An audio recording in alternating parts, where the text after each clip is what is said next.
Androcles and the Lion. In Rome there was once a poor slave whose name was Androcles. His master was a cruel man, and so unkind to him that at last Androcles ran away.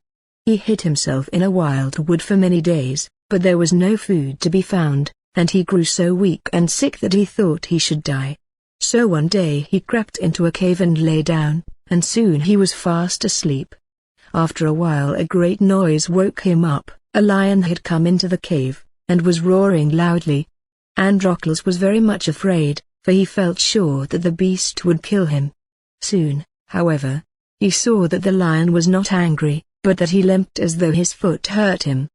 Then Androcles grew so bold that he took hold of the lion's lame paw to see what was the matter. The lion stood quite still, and rubbed his head against the man's shoulder. He seemed to say, "I knows that you will help me." Androcles lifted the paw from the ground, and saw that it was a long, sharp thorn which hurt the lion so much. He took the end of the thorn in his fingers, then he gave a strong, quick pull, and out it came. The lion was full of joy. He jumped about like a dog, and licked the hands and feet of his new friend. Androcles was not at all afraid after this, and when night came, he and the lion lay down and slept side by side.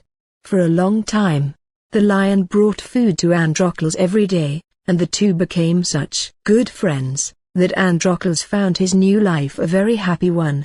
One day some soldiers who were passing through the wood found Androcles in the cave. They knew who he was, and so took him back to Rome. It was the law at that time that every slave who ran away from his master should be made to fight a hungry lion. So a fierce lion was shut up for a while without food, and a time was set for their fight. When the day came, thousands of people crowded to see the sport.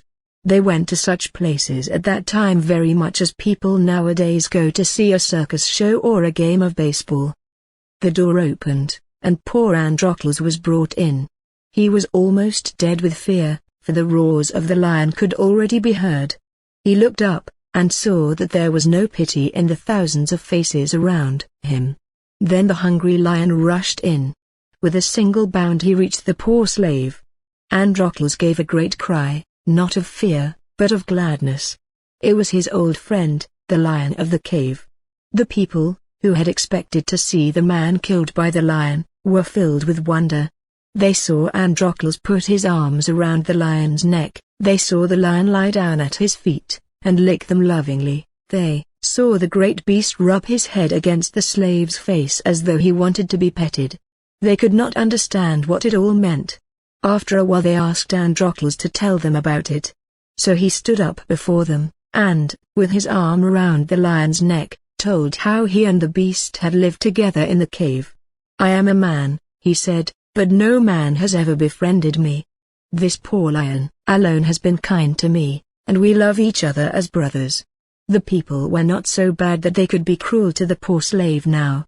Live and be free," they cried. "Live and be free." Others cried, "Let the lion go free too. Give both of them their liberty."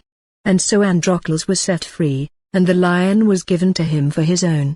And they lived together in Rome, for many years.